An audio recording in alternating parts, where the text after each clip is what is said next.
Hello and good day, boys and girls, guys and gals, and others.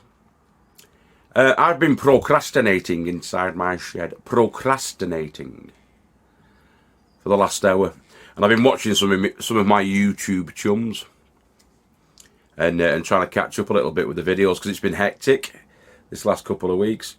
I've got a couple of hours today to come down and do a bit down at the plots, and what we're going to be doing is I'm going to try to get about 8 beds done and weeded, thoroughly weeded, have a bit of a clear out and a bit of a tidy round. That's the plan anyway. And I've also got to check up on me crops that I've already got growing on, the ones that I've started, the ones that I've overwintered, and see how they're getting on and see if we need to do anything with those. Probably going to be doing a bit of watering up and stuff like that, but we'll see how we get on. Wish me luck.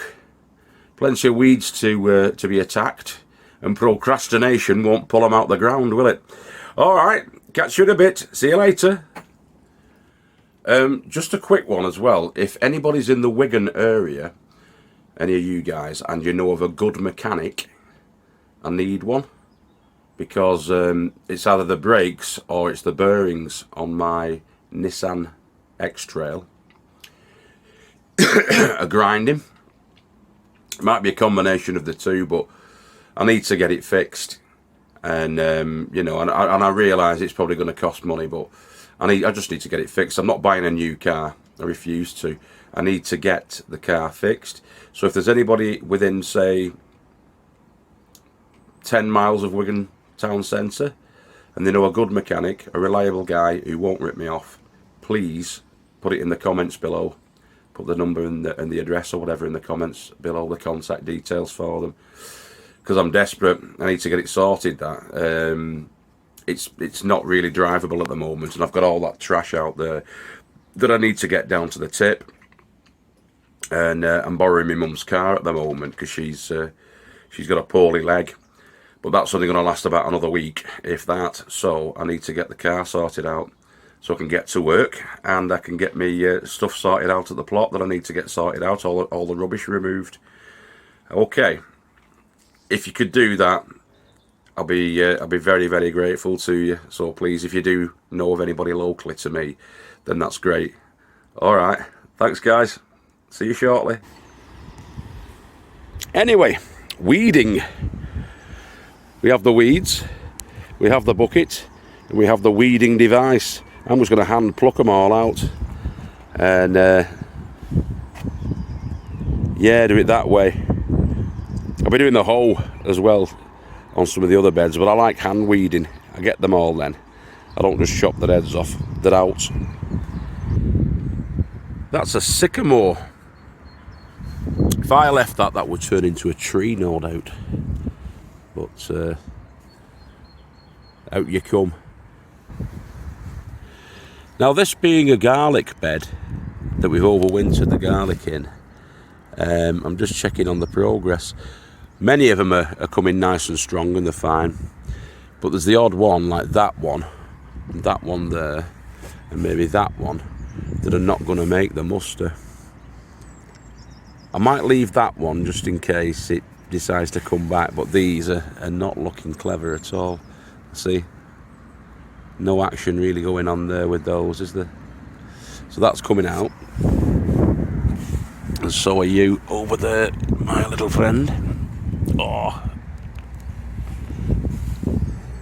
Yeah.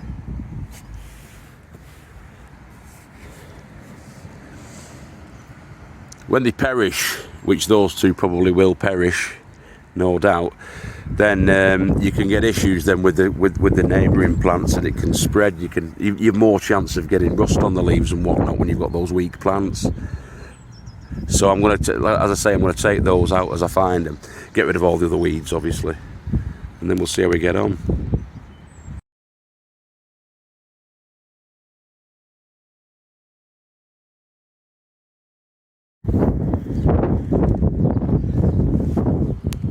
Weed free. Obviously stay tuned next week for a full bed of glorious weeds, because it's a constant battle, but try and keep on top of it. That goes about 10 minutes, something like that, just to hand weed through them. And that's an 8 foot by 4 foot bed. Our flower bulb lasagna pots are coming up nice. That's coming through quite nice, isn't it? With the daffodils there. Those little blue flowers. I always forget the name of. But yeah, there's 5 or 6 different varieties of flowering bulbs inside those big buckets, those big pots. And for the next 3 to 4 months, they'll be flowering like a sort of a crescendo effect. Different flowers coming up at different times and blooming. So yeah, nice, aren't they? There's a video on that if you want to check it out.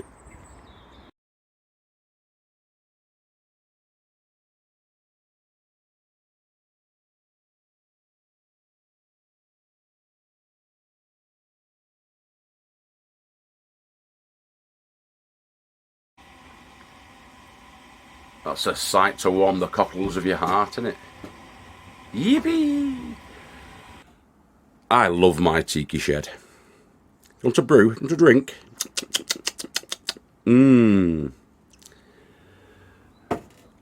Right, let's get back to it. Yeah, it's great, this tiki shed.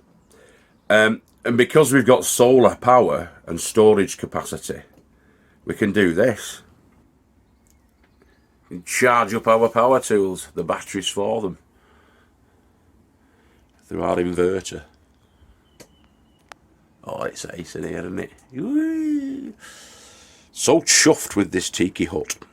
It's cool. Okie dokie.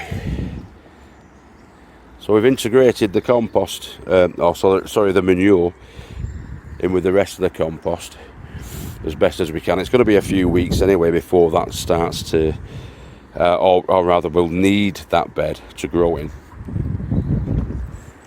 And we're going to get courgettes there, and then we're going to have the peas and the beans here. That's going to be peas and beans as well, so that framework that's over the top of it right now is going to be taken out, and we're going to have the peas and beans going all the way along this bit. That's the potato bed. That's got the sarpo mirror in at the moment. These onions are going to be another couple of months before they get taken out. So yeah, well, it's all been hoed and weeded. I've not done that side as yet, but I've done the rest of it. This one's doing as well, but I'm going to get James and Bradley in there because it does me back when I go in there. It's too small really for me. That it's for the kids, that bed, that brassica bed. Bradley's cage, Brad's cage. That he made a start yesterday. Actually, the little fella made a little start on his cage. But yeah, so all these beds have been done to a reasonable standard.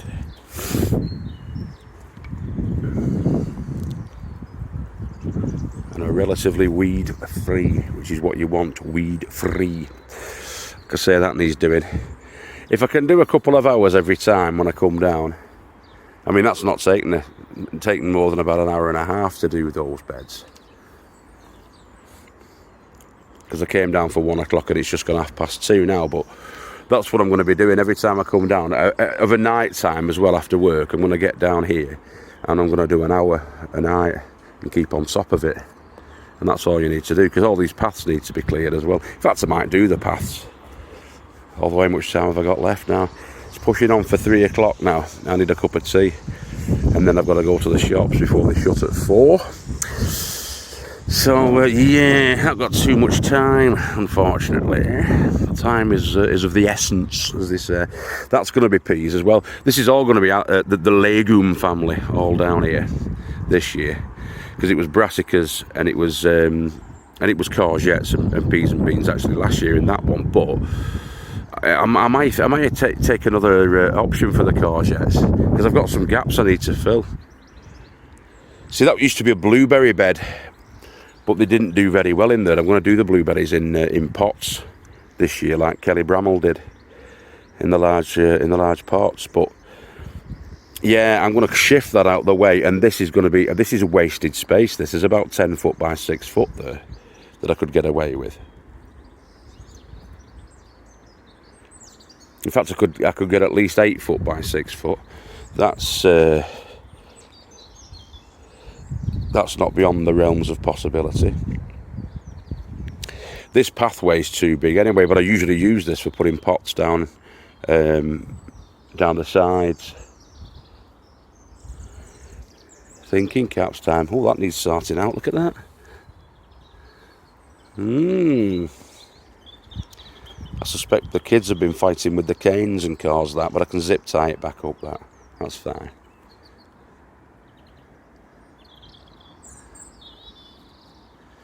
Yeah, you're never stuck for a job with an allotment plot, I'll tell you that. I'll tell you what, I'll see if I can get this one done as well before I go.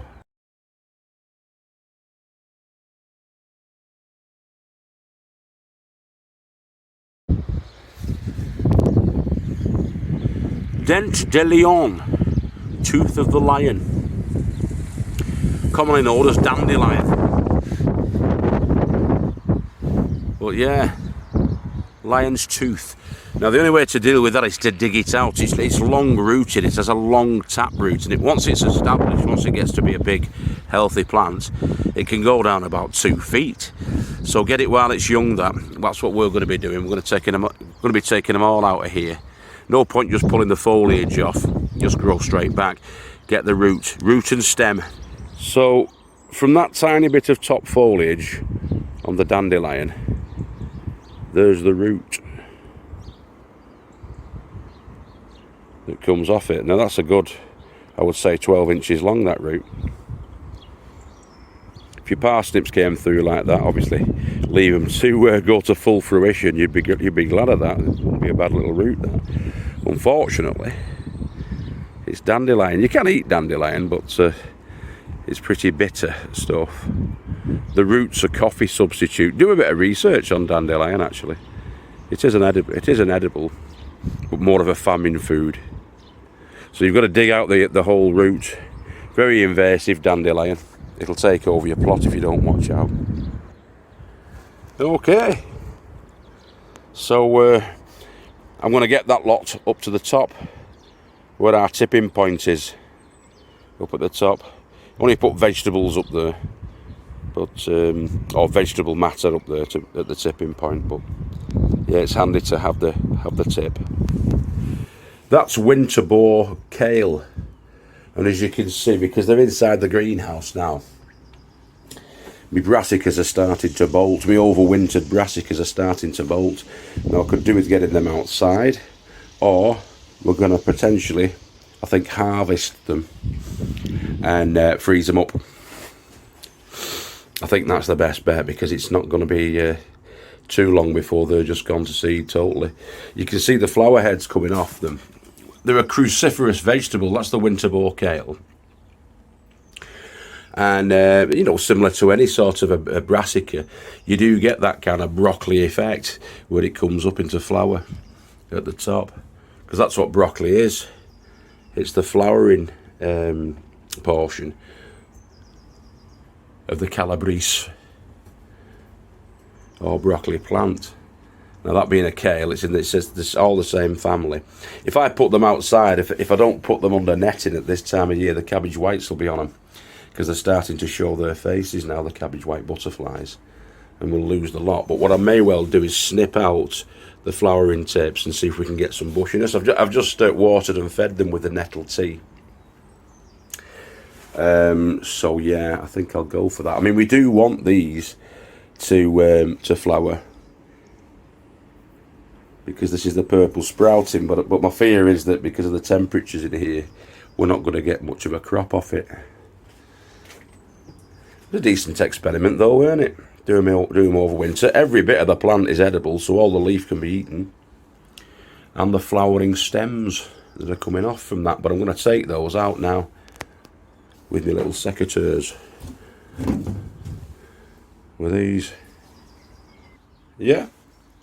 So I've just taken the flowering tips from them. You probably will get some side shoots coming off from that, but hopefully we can retain them for another week or two and then harvest them. But I'll keep an eye on them. Nothing goes to waste though, as you can see. I've just got them in some water there. That should keep them fresh until I can get them home, and we can have those with our dinner tonight. Absolutely nothing wrong with these. Very similar to broccoli, really. So we're going to be taking those and having them.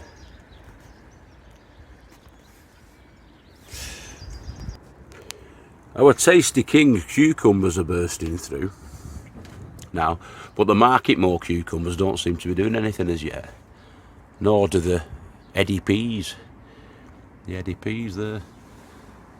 The bull-tidy beetroots at the back there, that's coming through nice. Spinach, bit hit and miss. Trombone's not doing as well as the Amazon F1. I wonder if they're getting too damp in there, to be fair. May take them out. Oops, bad camera work there. But these broad beans, as you can see, they're coming above the lip of that. So what I'm going to do is I don't want to leave it open like that because I want the cucumbers to maintain some warmth in there. But I don't want to have it as open as that, and I can't close it at the moment because they're in. So just for overnight, I think what I'll do is I'll lower it down just by using a shorter plank, if you like. There we are, that's not too bad. Obviously we're still inside the greenhouse, aren't we? When I say greenhouse, I mean Cheeky Tunnel 1, which is our super duper trampoline framed Cheeky Tunnel, or polygrow tunnel, and they're inside there. So we're going to have a bit of airflow getting in there. I will be taking those out, I think, tomorrow, but overnight they should be okay. I just don't want to leave it wide open with the cucumbers being in there. But if you look at all our alliums, we've got plenty of onions on the go. Red Baron there, and the Stuttgarter. Got some shallots as well. I think that's kohlrabi at the back. Sweet peas. The wild rocket, spring onions, yeah, it's all coming through. And I've got all the potatoes chitting on here.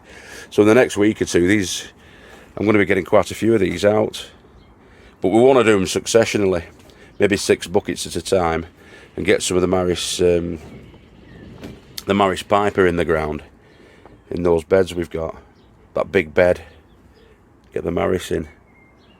Going to be doing a 50-50 really. A 50-50 growing in the Asda cut flower buckets and the Tesco cut flower buckets, but also getting some potatoes in the ground, in our actual ground that we've got as well. So yeah, I mean they do tend to grow better in the buckets, in the containers.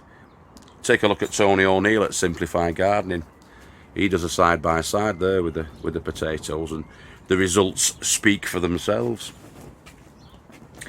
But yeah, we're utilising all the space. That's the key. So we're gonna be doing a combination of bucket and in-ground growing. Right, I'll crack on with my weeding. All right, let's get cracking on with that. Okay. So if you look at the path there, we've got weeds growing along the path, and a lot of them are dandelions or dandelions, which means they'll have roots below the surface of the ground. We don't like using herbicides, pesticides or insecticides down here on the little farmer's farm. So they're going to be difficult to actually eradicate those, but what we can do is we can keep them under control, and we can make it look something like decent with the aid of this particular tool.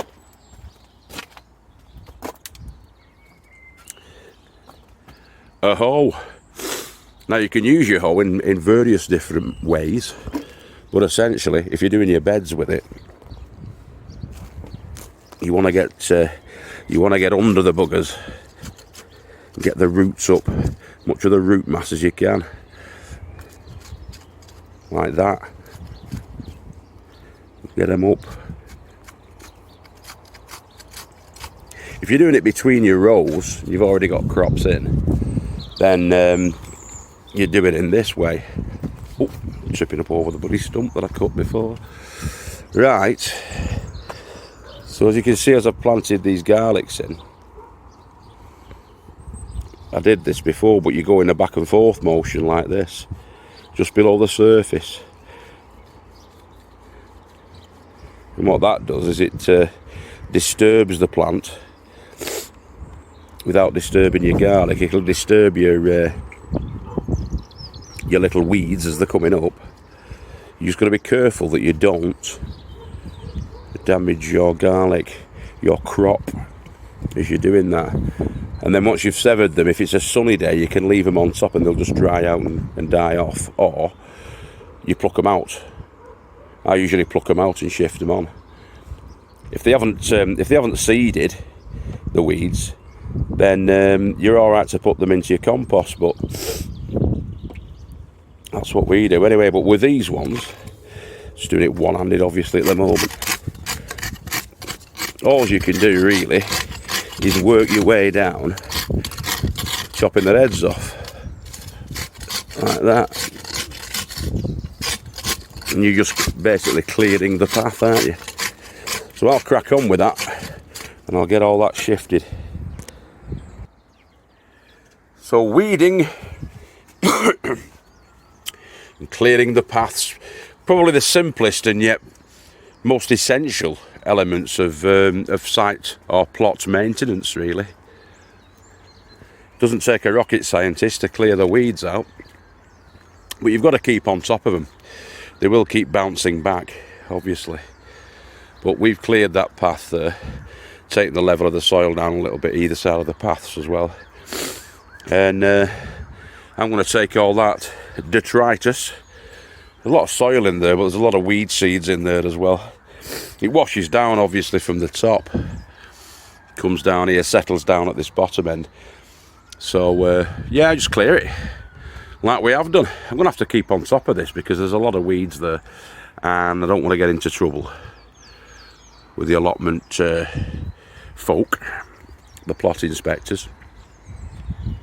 So yeah, it's just maintenance, isn't it? Basic maintenance, weeding, clearing the paths, making it look good, keeping those pesky weeds at bay so they don't spread their seeds about. Right, let's get up to the top. Okay, now this is the tipping point, and as you can see, there's a pile, a mound building up there from the lazy buggers who've not actually gone to the end. This is the actual end, and you want to be chucking the stuff over that, which I'm going to do there. Just got to be careful that the wheelbarrow doesn't follow it down. Now that is bare earth, and if there's one thing Mother Nature doesn't like, it's bare earth. So I might as well sow my own seeds and get my own edible vegetables in there before the weeds take over again. Now I'm contemplating, I'm going to be putting potatoes in from about here, give them about 18 inches away from the elephant garlic. So start them off around about here. In fact, I'll put a peg in. Look at that. Western yellow. Okay. So that's going to go about there, which is around 18 inches away from where the elephant garlic is. In fact, I might take it a little bit further, to be honest. I don't want to shade out the garlic at all. So yeah, that'll probably be about right there. And take it again up until around there. And get the potatoes in. Yeah. That's your Casablanca garlic. It's got about another couple of months, you see. And the elephant garlic's probably got about 3 or 4 months. That'll be end of July, I'm guessing. So you've got to be mindful of that. But we've still got a decent growing space there, around about 9 feet, I would say, for potatoes. So yeah, I'm going to get the main croppers in there. They'll get the Morris Piper in there, I think. Yeah, get the Morris Piper in. But I could do with getting a catch crop as well. Maybe lettuces or radish. Because as I'll bury the potatoes down probably about 15 inches there. Because it's a good deep bed that. Probably between 12 and 15 inches the potatoes are going to be down. And they'll take about 6 weeks. Hopefully to burst through. 4 to 6 weeks. So I want to get I'll need something that'll grow and be ready for harvest in 4 weeks. I could take them as small plants, couldn't I? Get some lettuce in, get some maybe get some pak choy in, take them as babies. Because I've got some pak choy there that I've started. And some spinach. We'll see. But yeah, Mother Nature doesn't like bare earth, that's for certain. She'll fill it with her weeds if I don't fill it with my crops. Right. If I don't see you through the week, I'll see you through the winter. I've been Guru M. You've been fantastic, fragrant and beautiful. If you're a lady, you've been masculine, virile and forthright. If you're a gentleman. Keep growing with your heads down. And remember, we love you all. Take care of yourselves and each other. And I'll catch you in the week. Alright guys. Bye bye now. Happy growing. Keep growing with your heads down. That's the key. Ta-da.